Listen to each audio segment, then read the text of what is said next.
How much cussing can I do? As much as you want. Truly, truly as much as you want. Are we rolling? Yeah, we're rolling. Wow, we did it. I'm a star.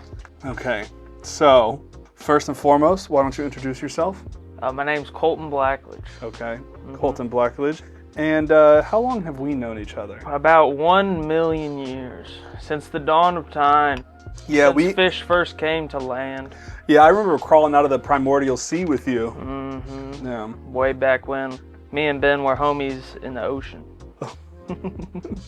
That image you see of the first fish to walk on water? There's actually two fish there. One's him and one's I. Yeah. Okay, so about when did you start trucking? I'm going to guess 5 years ago, probably. We're talking like 4 to 6 for sure, somewhere in that ballpark. I think it's been about, because I got my CDL for you, because you got your CDL. And I got my CDL when I got back from DC, which was in, I think it was 2020. And then I drove a straight truck for a year before that as well, so if we want to count that. Okay. So you've been trucking for a while. What kind of trucking jobs have you done? So my first vaguely trucking job was fixing semi-truck tires at Ray's Trash. Okay. And I feel like, it's vaguely in the category. Yeah, it's relatively close to being like almost like a diesel mechanic. Yeah. It's like a diesel mechanic. But specifically tires.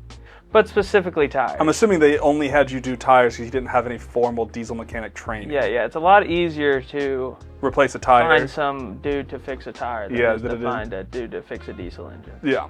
Okay, that makes sense. So yeah, I fixed tires, and then one day my uncle called me up, and he said, "Hey man, stop fixing tires. Come drive this sick ass smash my trash truck." Okay. And I was like, hell yeah. I'm never touching a tire. I'm going to use the tire, not fix the tire. Okay. See, it's more money that way. Yeah. You know? So I get this first job, no CDL, but it is driving like a full-sized straight truck. Okay. And it was a smash my trash truck. I'm assuming you didn't need a CDL for it because of the weight? Yeah, it was under a weight. It still had air brakes. It was still big. You still had to use mirrors to back up, but it was just a weight thing. Okay. So you didn't have to use that.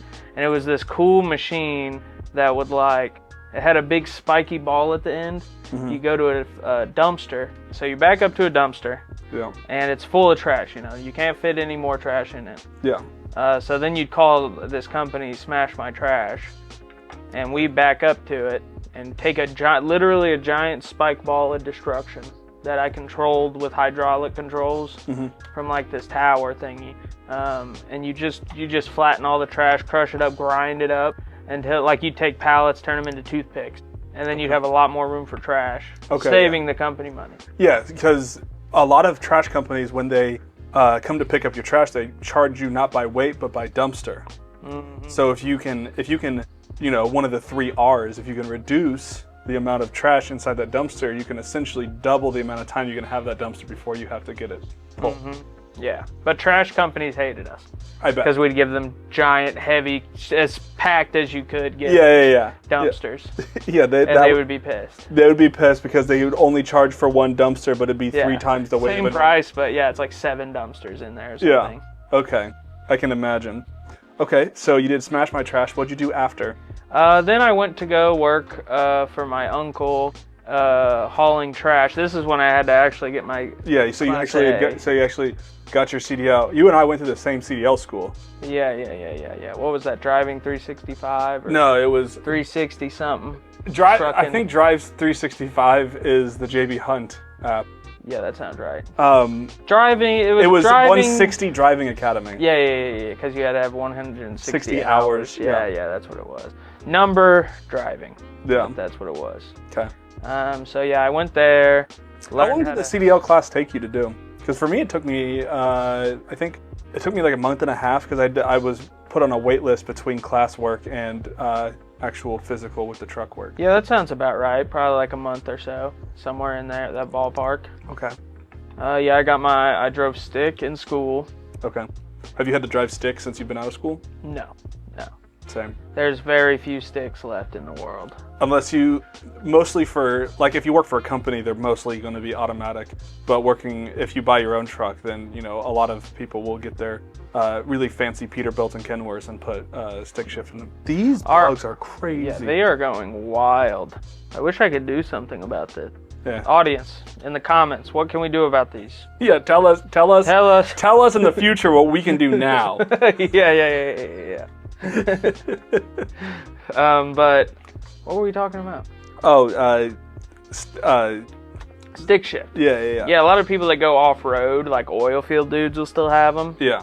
It's like off-road drivers, owner ops, and just people who are too damn cool. Yeah. To drive automatic. You know? Yeah. Because they're out there. Okay. So you drove trash for a while. How long did you drive trash for? Not long. It was a couple months. And what was the? So, because we know that with Smash My Trash, you would go. With Smash My Trash, did you do a lot of door-to-door sales for businesses, or did you have dedicated clients? Yeah, so we would go walk around, knock on a door. Be like, hey, I saw your dumpster. Yeah. Want me to smash it for you? Yeah, because it's like, how could you resist? Some dude just shows up and is like, hey, I'll save you money. Yeah, I also have a cool destruction machine. Yeah, like I'll charge you 1/3 of what a dumpster will cost, and then you don't need to pay for the dumpster next week. Well, the first time was free, I'm pretty sure, just to see it. Like, so if I'm knocking on a warehouse door or I'm going in, and you're like, hey, cool destruction machine. Yeah, you don't have a trash compactor. Let me be your trash compactor. First time's free, and then if you like it, then you can call it. Yeah. Okay.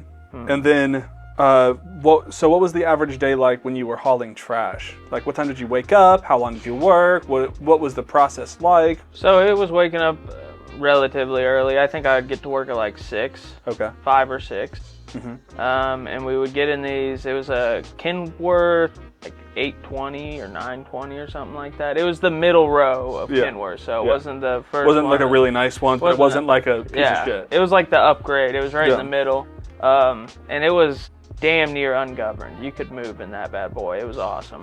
You could go. What's the fastest you ever ended up going? The speed limit, actually. Yeah, I actually just followed the speed limit. I just thought that it theoretically was cool. I could go really fast. For sure. You know what I mean? Yeah. But if I was on like a legal raceway or something, I could probably get it up to like 80 or 90 or something. Theoretically. Of course. Theoretically. Yeah. But so you'd wake up at like 5 or you'd wake up at like 4 to get to work or whatever, and then you'd go get in your dumpster. Now it wasn't like the actual trash man. Mm-hmm. The trash man would show up to your house, get a trash can, put it in his truck, and he'd take it to what's called the transfer station. Okay. And then the transfer station would put it into my full 53-foot trailer. Yeah. Press it down into my trailer. Yeah. And then you would take it to the landfill. Take it to a landfill, yeah. Now, when you went to the landfill, was one of the landfills where you had to get out of the truck because they tilted the whole truck to dump the trash out? Yeah, I tilted it. Oh, so you had to do the tilting. Tilted, yeah. Okay. So yeah, it was actually insane. Because it lifts up the whole kit and caboodle, the trailer and the tractor at the same time. No, not the tractor. Well, I'm sure they exist, but the ones I went to, you unhooked. Oh, okay. And then you pulled forward a smidge. Yeah. And then it just lifted the trailer up, and it was like the full-size semi-truck equivalent of like when you're dumping out some trash. You know, you're like doing something like this with a trash can. It was like that with just a 53-foot massive machine. Yeah, 53-foot trailer. And some angry bulldozer guys would be like, and they come drive it away or whatever, and they're always angry looking in there.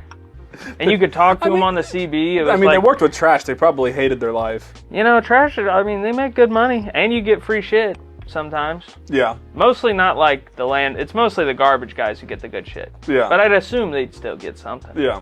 You know, maybe one of them went out and they found that Bitcoin hard drive. Yeah, that Bitcoin hard drive? Yeah. Yeah, that trash man ain't talking to nobody no more. Yeah. That guy's gone. Yeah. But yeah, it was pretty cool. The driving was kind of intense at the landfill sometimes. Yeah. It was my first trucking job.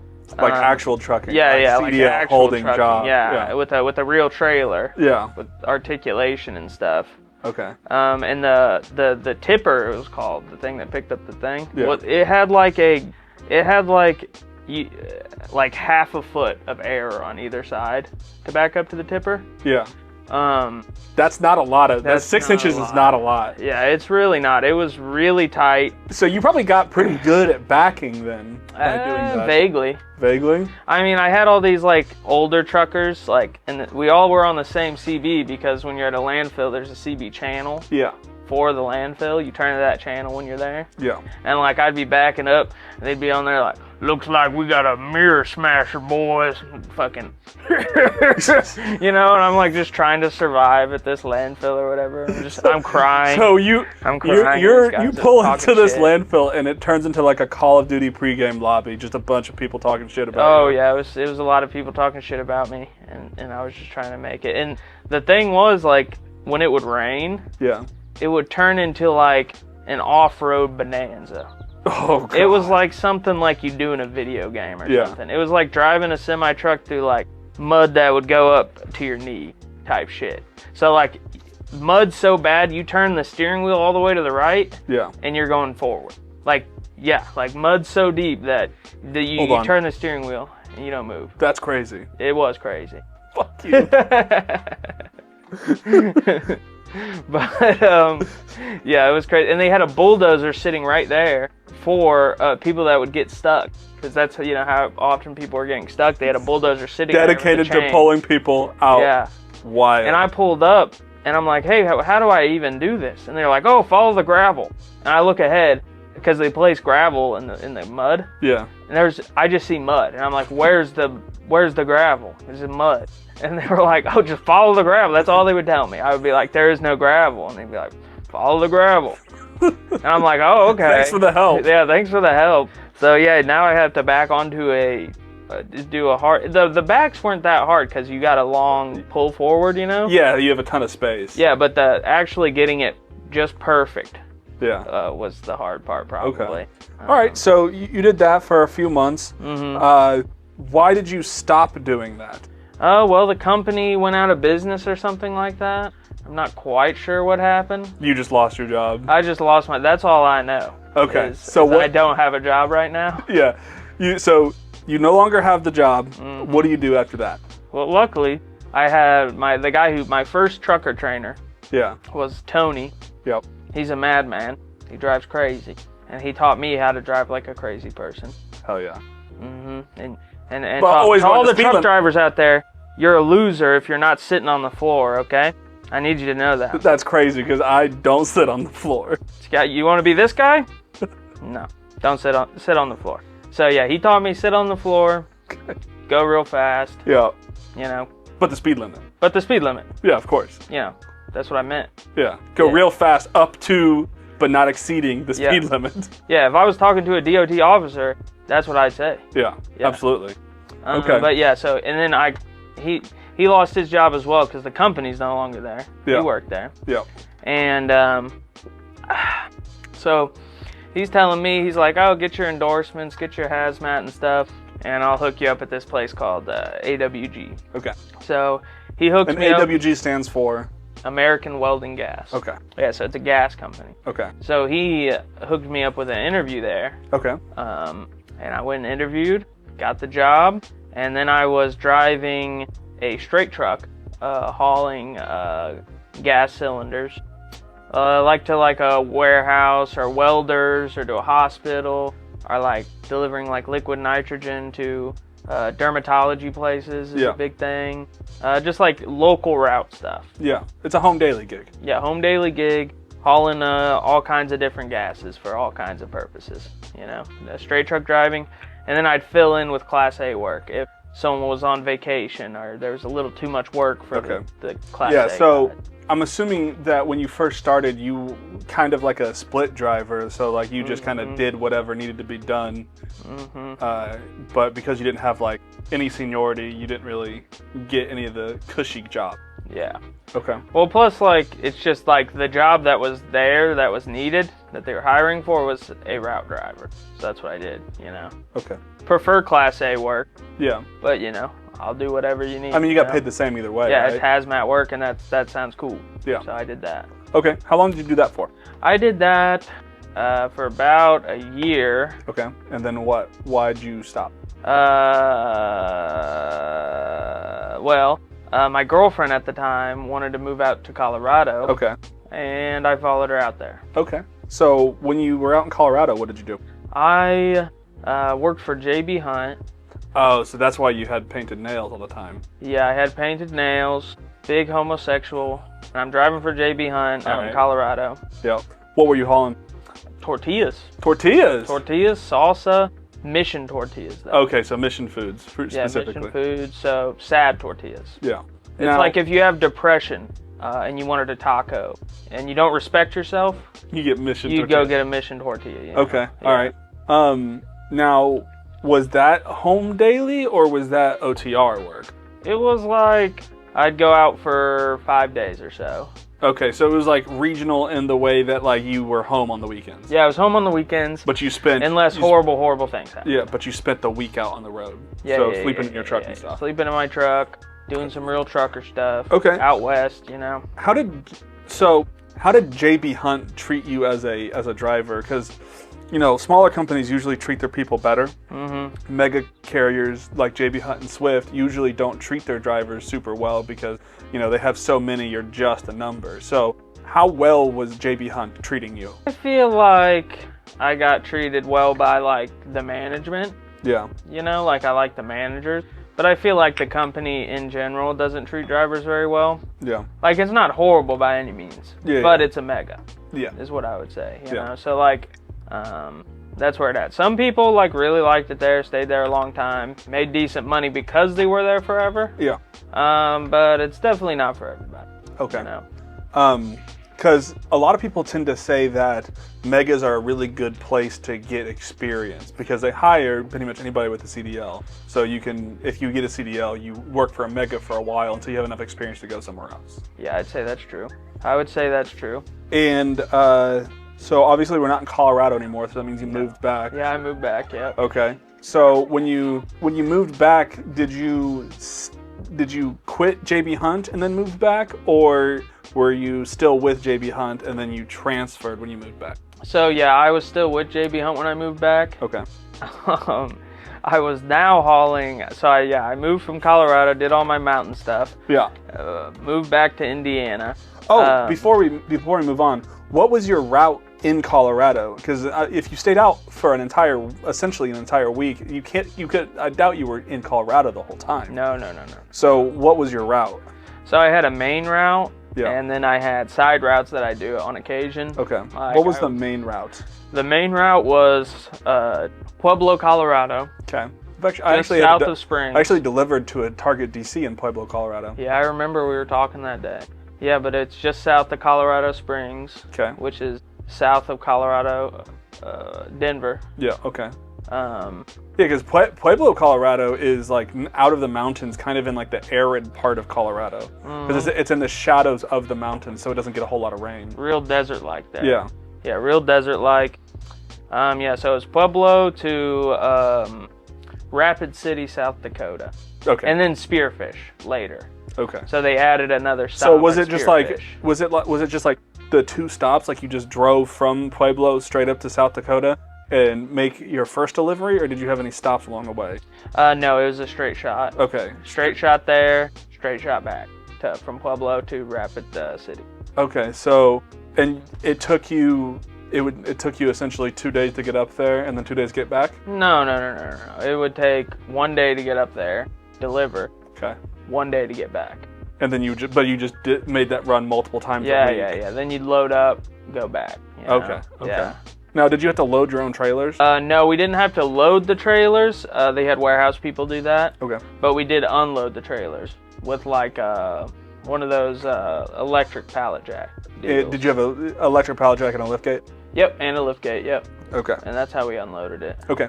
So that was your route in Colorado. So you stayed with JB Hunt and moved back to Indiana. Yeah.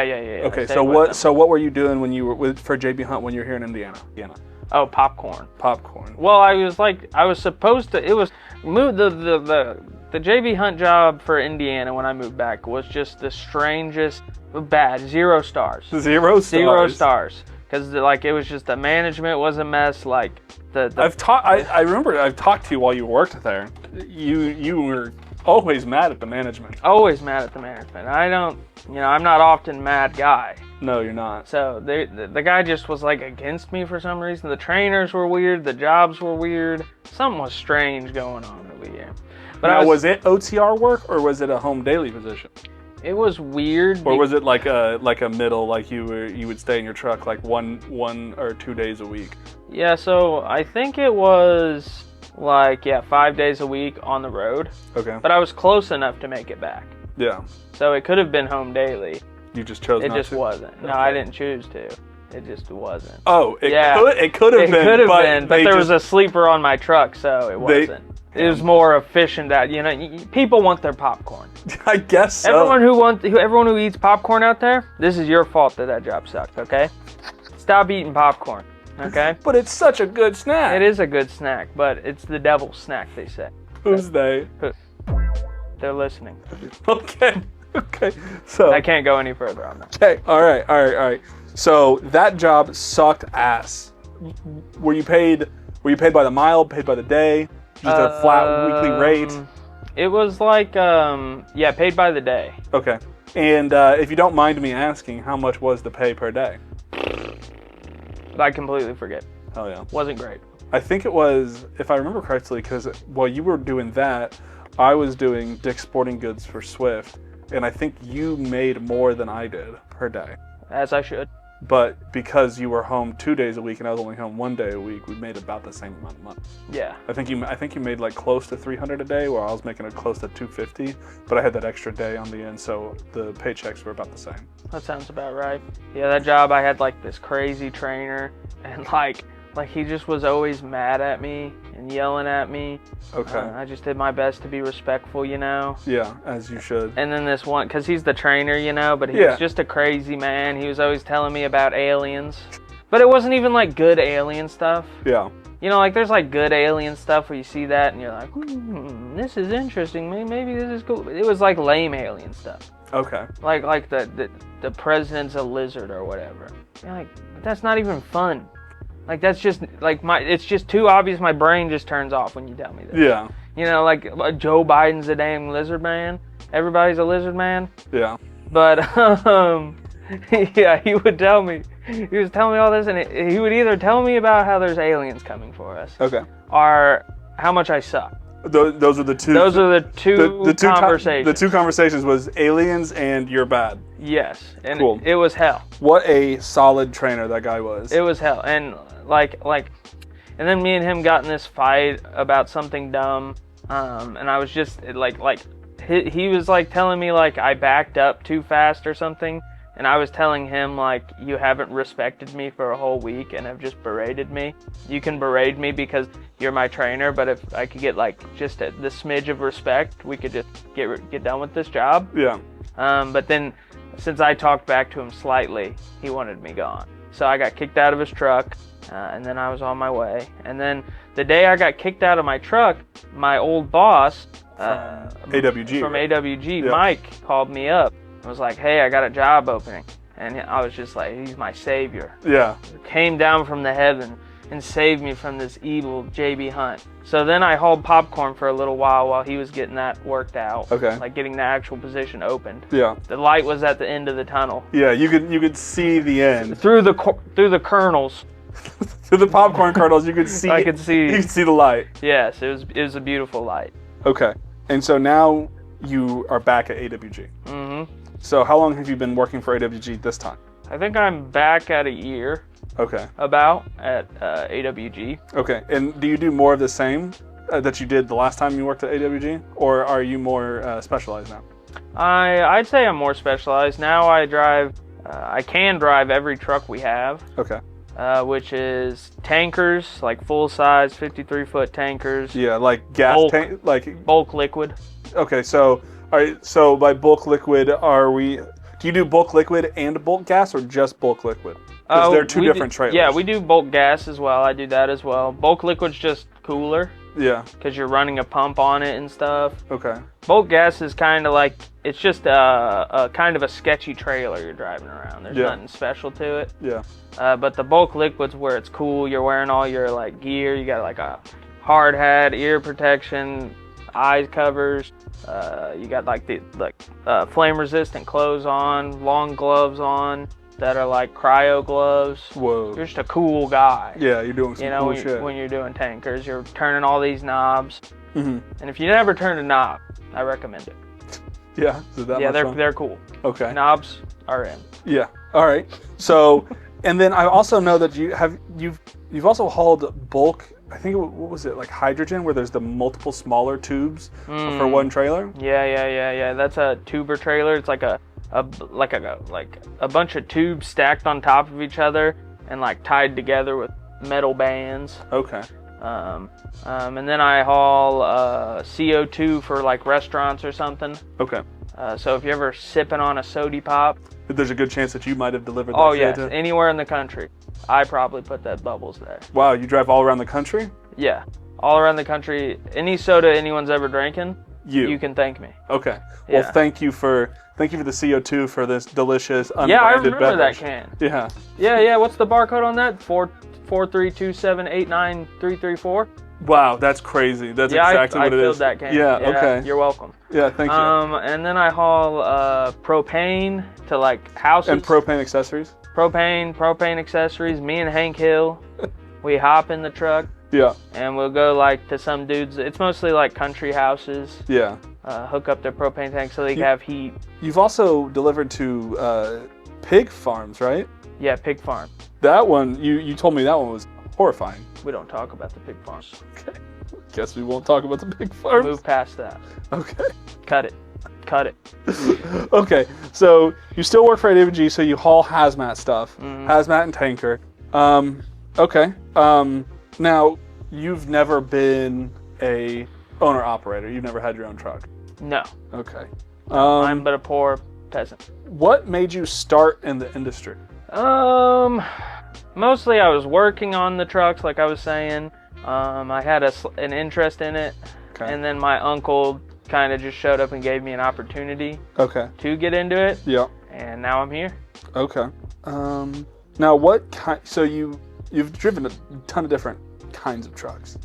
What is your favorite truck to drive? Probably the tankers.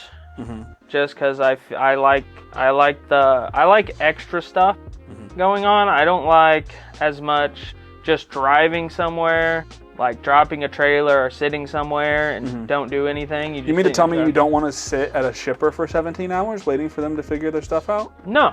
But it was so much fun when I did it. It's all perspective. Yeah. Okay. But yeah, mostly tankers. It just seems cool. I like how there's more stuff involved. You got to think about stuff. There's like math and stuff. Knobs. Yeah. My favorite thing. Yeah, your favorite thing. These bucks are insane. Okay. Now, in your time on the road, are there any? This is kind of a dumb question, but are there any truck stops that you really enjoyed?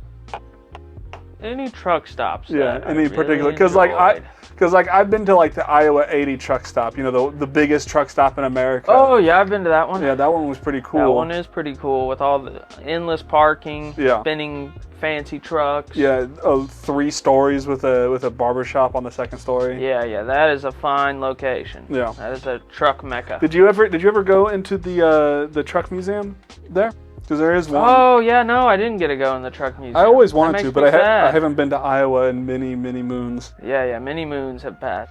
Okay. What is the craziest thing you've seen on the road? There's been many a crazy thing I've seen on the road. What define crazy? Could you go deeper into the term crazy? Like are we talking like an accident? Are we talking just a mysterious event, or what do you want? I have many categories. So when I asked my grandfather this question, he told me one time, where he drove near Roswell, New Mexico at night and saw some mysterious shit. And then he also told me about how he watched a tornado pick up a truck in front of him and throw it into a tree. I have also been to Roswell. Yeah, how was that? I was. When did you go to Roswell, New Mexico? You get in situations, Okay. Okay. I ended up in Roswell, New Mexico. I was abducted by aliens. Were you? I was abducted by aliens. They took me to their planet. Oh, wow, you got to go all the way to their planet. Xenu. Xenu. Yep, Xenu. That was the planet. And Sounds like the planet Scientology. Luckily for me, it was a truck-based planet. Kind of like Cybertron for the Transformers. Yeah, so it was like it was how they got everything done at the planet, and it was also their sport. So their sport was backing up the truck. So I quickly became the king of the planet. So you were the king of the planet for trucks. Why'd you come back? Why'd I come back? Well, I made some questionable policies. There were some race wars. Oh my God. And nuclear warfare ended the planet. Jesus Christ. But luckily, I made it back. Well, thank God. Thank God. Thank God. Okay, so you were... Wait, Christian's calling me. Can I answer? Yeah. Okay, so back on topic. Back on topic. Without any of the planetary wars and stuff. Oh, yeah. Roswell. Yeah. What is the... Okay, so maybe not necessarily mysterious like aliens, but what was like the craziest accident you ever saw? Well, let me just get back to Roswell really quick. Okay. I like Roswell. They really are into aliens. Like they have like everywhere you look in Roswell. Yeah. They just have it covered in like alien stickers. Yeah. You'll pass by a gas station. There's like a fake alien sitting outside on a bench. Okay. Like they really leaned in. Like the McDonald's there. Yeah. There's a bunch of like alien statues everywhere. They have like they really are into it. Like, okay. That's what they had. That's their gold mine. They're still paying their bills with aliens off stuff. Roswell. Wow. So I just want the people to know. Okay. They're real. So, all right. So then, what was the craziest accident? The craziest accident? You've never been in an accident in your truck? No. Okay. No, never been. The craziest accident I've ever seen. I'm gonna guess probably nothing too crazy then, if you can't think of it off the top of your head. No, my brain just doesn't work. Okay, that tracks. There's gotta be something in this noggin. We can move on. Yeah, move on. I'll think about it. All right, what's the hardest run you ever had to make while on the road? The hardest run because I know with AWG you've gone to some pretty non-traditional places with your truck. Oh yeah. And then also you had to drive through the mountains of Colorado when you were out there, going from Pueblo to South Dakota. So what's the hardest run that you had to make? I would say the hardest run for AWG is you go up to Detroit, Michigan. It's really a simple run. It's not hard in a backing sense or even a driving sense. It's hard in the timing and duration. Yeah, because you got to go from Indianapolis to Detroit and make it back on time. Yeah, and you usually have to use your 16-hour long day rule. Not anymore. I've gotten more efficient. Okay. At the route. But I'll make it back with about 10 minutes, somewhere between 10 and 1 minute on my clock. Wow. Before I had the route figured out, it would literally be like 16-hour rule with a minute left. Wow. But now I have the route figured out, and I'm more efficient at it, and the people are more efficient at unloading my truck. Yeah. So now I'll make it back like with 5 minutes left, but with my 16 intact. Okay. Which is very useful. I need that through the What time do you usually have to wake up to make the Detroit run on time? I used to wake up at like 1 in the morning to go do it. But then I found, one day my clock was pushed so far back that I couldn't do my 10-hour reset till later in the day. Yeah. And I did my Michigan run later in the day. Yeah. And I made it back just fine. And then I was like, what am I doing? Why am I torturing myself? Okay. Waking up at 1. So I still wake up early, like 4 or 5. But that's a big difference. Yeah, that is a big difference. It's a small amount of time. 4 hours of extra sleep and stuff, it can make a huge... Yeah, and it doesn't completely crush the day before. Yeah. Where you have to get off work, somehow fall asleep immediately. It's just better that way. Okay. I would say on the mountains, I've been through some horrendous blizzard. That's like some of the hardest runs I've ever done have been like 11 hours of driving at like 5 miles an hour through blizzards in like Nebraska and South Dakota and stuff like that. That's some of the hardest driving because that's where you start to go kind of crazy. Yeah. Because you're so on edge, going nowhere, and there's nothing to see but darkness and snow. Yeah. And you're just so locked in because the roads are that bad. And they don't. Out east, you have a lot more paving equipment, and there's a lot more civilization just in general. Out there, there's like a town is like way farther apart. Yeah. And the maintenance for snow, at least, isn't as good. Which is crazy. Well, yeah, I can understand the in between because, like, you know, they deal with a lot of snow, but like you go to like Denver or like in the mountains, they probably have it figured out. But like when you're in the small towns where the snow trucks don't reach, it's probably miserable. Well, Denver's actually has the best roads, I'd say. Really? The reason Denver would be a pain in the ass is, well, you have the mountains, but as far as their road design and care is concerned, the scales. They have scales every 10 feet. Oh. Every 10 feet in Denver, they got a scale. But they plow the roads better than any state I've been in. Okay. Speaking of roads, because I've been into a lot of different states because I did OTR for 2.5 years. I started OTR and stayed OTR until just recently. You've done a mix of a little bit of everything. Mm-hmm. What state has the worst road? Probably Indiana. Yeah. Yeah, probably Indiana. Indiana roads are horrible. As far as potholes are concerned, what's that stretch?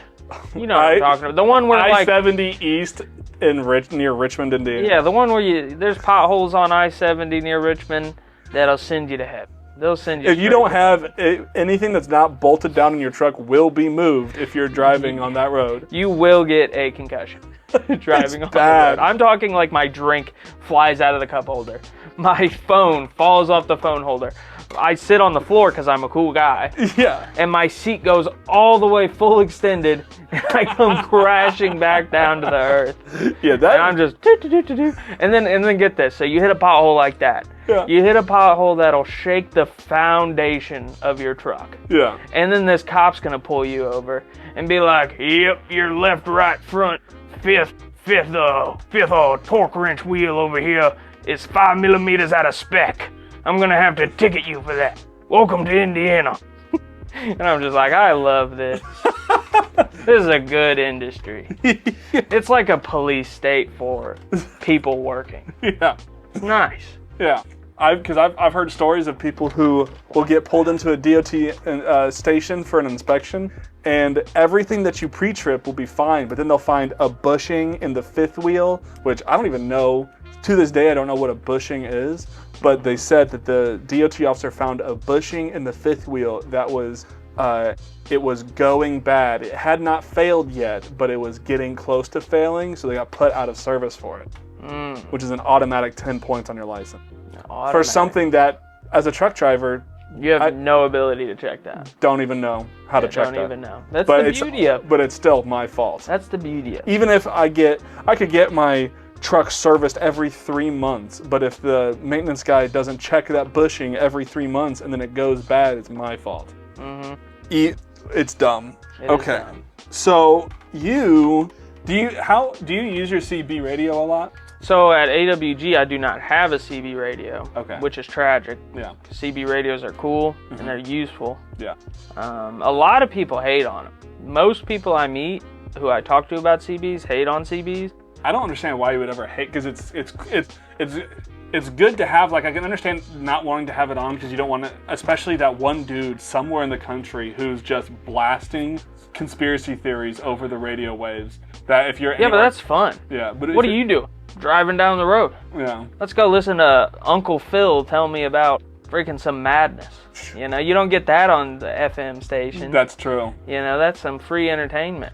But the CB, I used it a lot more in Colorado. Yeah. When I was over the road. Yeah. I had a CB, and I drive with it on. Did your truck come with the CB, or did you have to buy your own? No, I bought my own. Do you still have that CB radio? I still have the CB radio. I'm actually hoping once I get a new truck, because they're at AWG, I'm hoping that it'll have a CB hookup. Yeah. So I can get my CB back on. Okay. Because eventually you'll be assigned a truck, right? I am assigned a truck. Okay. But it doesn't have a CB hookup. Oh. Yeah. So I have a truck, but they're looking to upgrade me. Okay. But I drive so many different trucks as well. Yeah. So I don't want to hook up a CB in a truck I'll use once a week. Yeah. You know what I mean? So I'm waiting to get a more stable position with the new truck, which hopefully is coming up. Yeah. I'll hook my CB up in there. But it's useful. Like, I've had good conversations with people. One time I talked to a guy from Spearfish, South Dakota. He was in a cool truck, a purple Peterbilt, with all the cool purple lights. He was hauling logs. Yeah. And he had just pulled out of his house. He lived on a farm. Whoa. In South Dakota. I saw him pull out, and I said, "Hey, man, nice truck."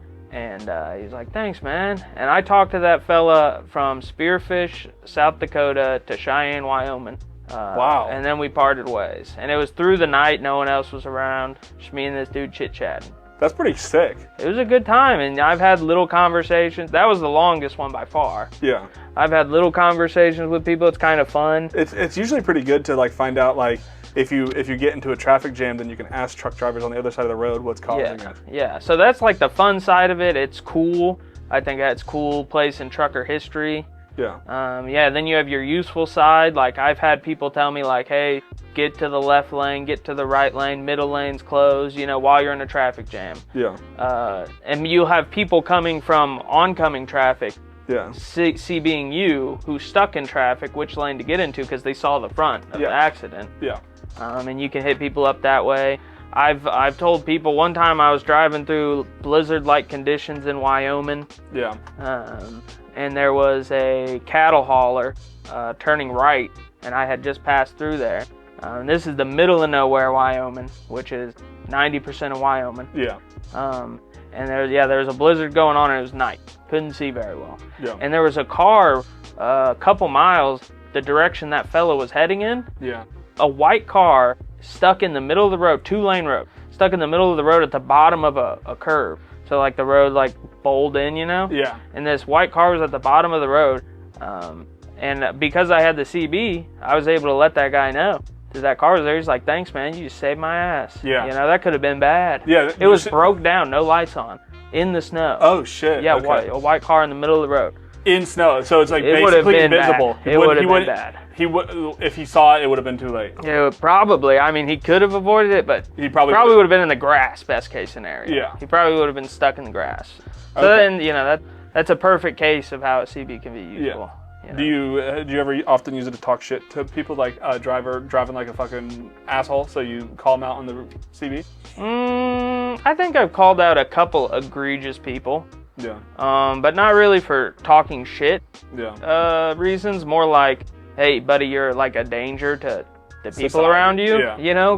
Like focus up or something. Mm-hmm. Never really like, your mom's fat or something. You know what I mean? Yeah. Like, your uncle doesn't drink enough water or something. I don't say shit like that. Okay. Now, do you have a truck driver GPS? Truck driver GPS. Yeah. A trucker's GPS. Do you have one of those? I prefer not to speak on this topic. Okay. All right. Roger that.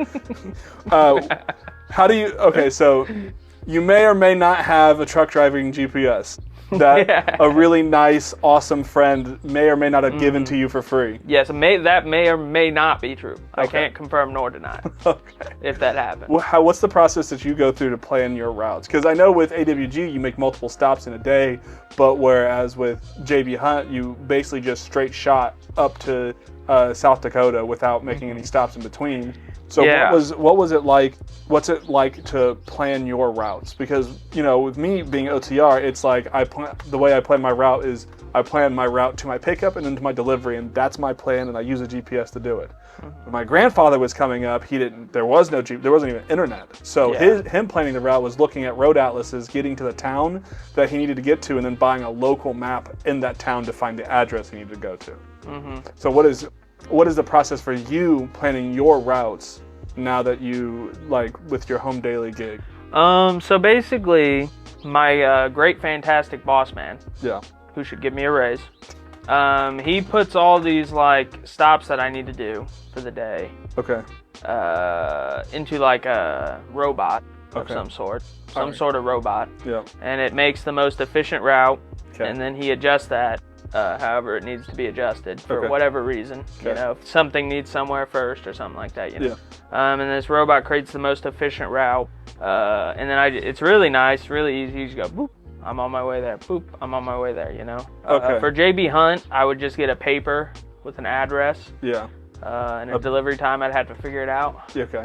And yeah, with JB Hunt, I would take a little more care because out west, you can get into some situations. Yeah. Out here, I'm pretty safe to do. You know, I can get myself out of most situations I can get myself into. Yeah. You know what I mean? Out here, out west, you can be in situations where there's not a truck stop, like you're out of diesel somewhere. Yeah. Like you got it. Like if there's a stretch of road that's like 200 miles before a truck stop. Yeah. You got to know about that. Yeah. You got to know like if you need to get fuel before. Yeah. If there's a pass, I want to know a little bit about the pass, maybe. Yeah. Pass is just a road through a mountain. Okay. Thank you for clarification. Yeah, I didn't know. I'm sure someone doesn't know that. Some Yeah, fool. I didn't. Some stupid fool. I didn't. I'll go on the record and say I didn't know specifically what a pass was. So. So a pass is just a road through a mountain. Okay. You know. So you just need to know stuff like that out west because you can get to a lot more situations. Okay. I went to like Texas out there, like New Mexico, South Dakota. I actually liked when I would drive in Texas because the Texas roads are big roads. Oh yeah. Big roads, lots of space. Big roads. Yeah. Big people. Yeah, big roads. Everything's bigger in Texas, as they say. Yeah. Okay. Did you ever have to deal with lumpers? Lumpers? Yeah. I think I dealt with them one time, and it's kind of like imagine paying a man to do his job for a place who's paying you, and they just make everything so complicated, and you're just paying someone money to like annoy you. Yeah. You know? They're like the warehouse equivalent of like paying someone to like play a flute badly. Yeah. You know? Hey, yeah, my grandfather, big fan of lumpers from when he was truck driving. And if you want to know why, you can watch the interview that I did with him. Oh, he's a fan. Well, back then it was optional, but necessary. Yeah. Because they did double laws. So he would drive, the specific term that he used was 8 to faint, where you start at 8 in the morning and you drive until you faint. So he would it's good practice. Yes. So he would get to his delivery after having driven for 16, 17 hours straight, exhausted. So he would pay the lumper, $100 to unload his trailer for him so he could sleep. Oh, that must have been when truck drivers made money. Yeah. I forgot. It used to be a well-respected industry. Oh yeah, that's when truckers were cool and they got money. Yeah. If only we lived then. Yeah, if only. Okay, so I think this is about the end of the interview. I've gotten through all my questions. We've been talking for at least 40 minutes. So to end off this interview, what is one tip that you would give to a new driver who wants to get into the truck driving industry? Aside from don't do it. No, I'd say do it. As bad of an industry as it can be. Just understand that there's a lot of trucking companies who take advantage of a newer truck driver. Okay. Which sometimes you're just going to have to deal with. Yeah. But understand that you're being taken advantage of and get your experience and get to a place that is better. Yeah. And as far as driving's concerned, take your time, learn from people with experience, do your best not to get pissed off. Yeah. Because there's a lot of shit that can piss you off, or you can choose to get over it. Yeah. You know what I mean? So not let your emotions get the better of you, and understand that you're being taken advantage of. So if the company's taking advantage of you, then take advantage of the company for giving you the experience to go somewhere better. Okay. When someone cuts you off, they're probably just late to work or something. Yeah. They're not paying attention. It's not a slight against you. Yeah, it's nothing personal. So don't take it personal. Yeah, so take your time. Don't be a dick. Learn how to merge. It's a good tip. Yeah, learn how to merge. Everyone needs to hear that for some reason. The people need to know. That's about it. Okay, well, thank you very much for the interview. Appreciate that.